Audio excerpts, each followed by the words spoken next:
Hello, and welcome to the inaugural episode of Equitably Speaking, a podcast series that teaches mortgage professionals how to expand their business by closing more loans for minority borrowers in underserved communities. I am your host, Pam Perry, Vice President of Single Family Equitable Housing at Freddie Mac. In my role, I lead the organization's racial equity strategy to expand access to credit and homeownership for underserved communities of color through a more equitable housing finance system.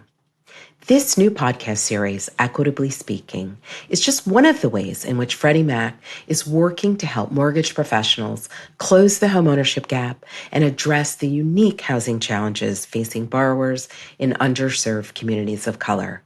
Throughout the series, we'll discuss how to break into underserved markets, how to develop effective borrower scripting, and provide information and resources to help you bring more clients to the closing table.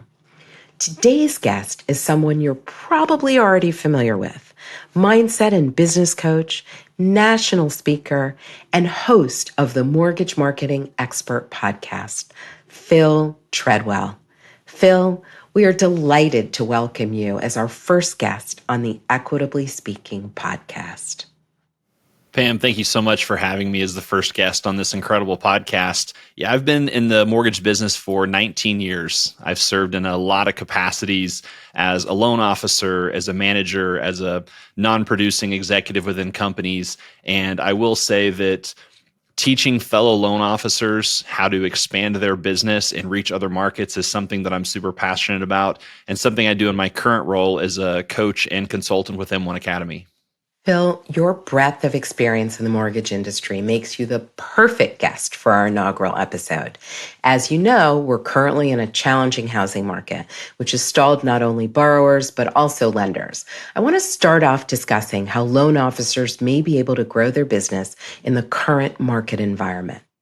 Well, there's opportunities in every market. And I think one of the biggest opportunities for loan officers right now is to close the housing gap for underserved communities and minority borrowers by focusing on markets where you can expand education and give people access to credit. That's so true. What I've found in conversations with loan officers through the years is that while some are aware of the opportunity with borrowers in communities of color, they may not know where to start or how to gain a foothold in new to them markets. Yeah, breaking into a new community can be a little bit daunting for a lot of loan officers, but most of the time they already have everything that they need. And there's a 3-step marketing formula that I coach and teach on very frequently, and it's very simple. The first step is understanding who is your market, who's your target audience, who's the people group that you're trying to reach, and understand what problem that they have. Really understanding what does that particular group of people need. And the second step in that marketing formula is with that audience, with that problem, how can I add value? How can I solve that problem for them? And how can I, in turn, figure out what type of things that people group, that individual can do to achieve the goal of homeownership? The third step is understanding what's the most effective place to reach that audience, to offer that message. Is that homebuyer seminars?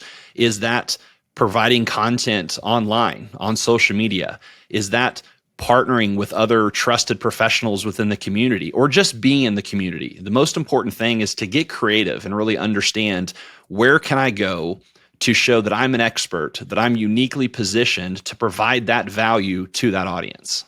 Wow. Your 3-step formula is such a great foundation when entering a new market. Would it be fair to say that some loan officers may lack confidence when selling to minority home buyers because of a perceived lack of familiarity with client needs? Absolutely. And it's something that a lot of loan officers think about, and a lot of loan officers are insecure about their particular expertise. But really what they need to understand is they have all of the expertise, all of the knowledge to help minorities, to help underserved communities, because a lot of times it's really just about a lack of education and understanding what the home buying process is. And as a loan officer, if they'll take the time to unpack all the different pieces of what it entails to get ready for homeownership, to go through the home buying process and in turn provide that type of information, that's really where they can add a unique value. So you don't necessarily have to be a part of a specific minority. You just have to have a passion for helping people and focusing on what type of information gap can I bridge for people. So, in your experience, once a loan officer is found and connected with a client in an underserved community and kicked off the loan application process, how do they keep clients engaged throughout the remainder of the home buying journey? And I'm interested in hearing if you've uncovered any best practices that make it easier to ensure that you're engaging properly on a cultural level, whether that is acknowledging cultural holidays, employing the services of a translator if needed, or overcoming any roadblocks to sticking with what can be a daunting process. It's a good question. At the end of the day, most loan officers want to be a trusted advisor. They want to provide really good service. So you have to look at the foundational things of what provides great service to a customer. The first part of that is just providing them with great communication. If there's some type of a language barrier, understanding finding someone to communicate with them where English may not necessarily be their primary language, there's an inherent level of trust there. The other part of it is understanding what their unique needs are. The way to provide outstanding service is to help people in ways that they don't even know that they necessarily need additional information in or additional service in. Yeah. And at the end of the day, you need to find things in common with people. We all are part of different tribes, different hobbies, different geographic locations, different things that we like to do. And if you can find areas that you're in common with other people, then you're going to build an inherent level of trust. I love that. Clients do business with people they like and trust. I know that that is true for myself. Let's shift gears a bit and discuss the importance of understanding the mortgage products and resources that can help bridge one of the biggest obstacles to homeownership: financial education, closing cost assistance, and down payment assistance. As you know, Freddie Mac has a suite of affordable solutions designed to help loan officers stay on top of mortgage offerings and resources that are critical to overcome housing affordability challenges, down payment barriers, and eligibility roadblocks for some borrowers. We really strive to make the loan origination process more effective and more efficient. I could talk about these options for hours, but for the sake of time, I'll give you just a quick rundown of some products and resources that loan officers can use to help borrowers that may require financial assistance when applying for a loan. I'll mention a few, but I encourage you to visit our website at sf.freddiemac.com for full details. Freddie Mac Home Possible and Freddie Mac Home One are proprietary products offering a low 3% down payment option.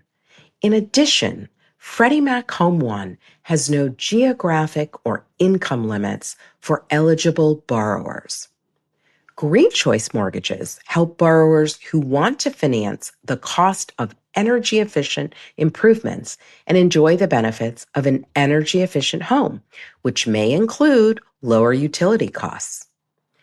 Choice Renovation Mortgage enables borrowers to purchase homes and finance the cost of renovations with a single close mortgage, saving them time and money.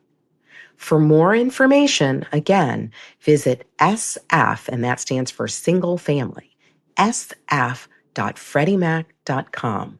Then click on Working with Us and then Affordable Lending, where you'll find links to all of these product offerings. Phil? That's such valuable information. And I want to encourage everybody that's listening to really take the time and research and become well versed with the programs and offerings that you just shared. A lot of times for a loan officer, understanding the products and programs and resources, especially affordable options, are the difference between getting a client or not, or getting someone into a home or not. That's right, Phil. Freddie Mac is here to help mortgage professionals make home possible. To that end, we also offer business solutions to help make the origination process faster, simpler, and less expensive, including Loan Product Advisor, or LPA, and LPA Asset and Income Modeler, or AIM, to name just a few. Again, information about all of these resources is available on the Freddie Mac Single Family website. I know I said I was done, but I need to share one additional resource with all of you, our Credit Smart program. Credit Smart is a financial education suite designed for first-time homebuyers, current homeowners, renters, and those seeking ways to learn more and improve their financial health. The educational resources are free. Who doesn't love free resources? And great to use for home buyers in the pre-qualification stage. I just shared a lot of resources. We'll drop links in the description to make it easier to learn more about these options later. We also plan to take a deeper dive into some of these resources in future episodes. Phil, we want to leave the audience with some parting words of wisdom. What is the one piece of advice you wish you had when you started out in the mortgage industry? I think the most important thing that people need to understand is that business has been done, is being done, and will always be done based upon relationships. And so, if there was one thing that I wish I had done better at the very beginning of my career and that we can all improve on now, is to continue to go out and meet more people, not just people that we're used to talking to or used to having relationships with. Go out and meet people and start conversations. And in those conversations, ask questions. Ask about what people like. Ask about things that they're focusing on. And through those conversations, you'll find problems to solve. You'll find ways to do business with them, or you'll be able to expand your network even beyond just that person, because those people have an entire network of people that know, like, and trust them as well. That is excellent advice, Phil. And I think I second the notion that I wish I had done more of that earlier in my career. So thank you for freely sharing your wisdom and advice with us today. You've been an incredible first guest on the first episode of the Equitably Speaking podcast series. I enjoyed chatting with you. Please tell our listeners how they can keep up with you. I'm pretty easy to find. It's just at Phil Treadwell on most social media channels.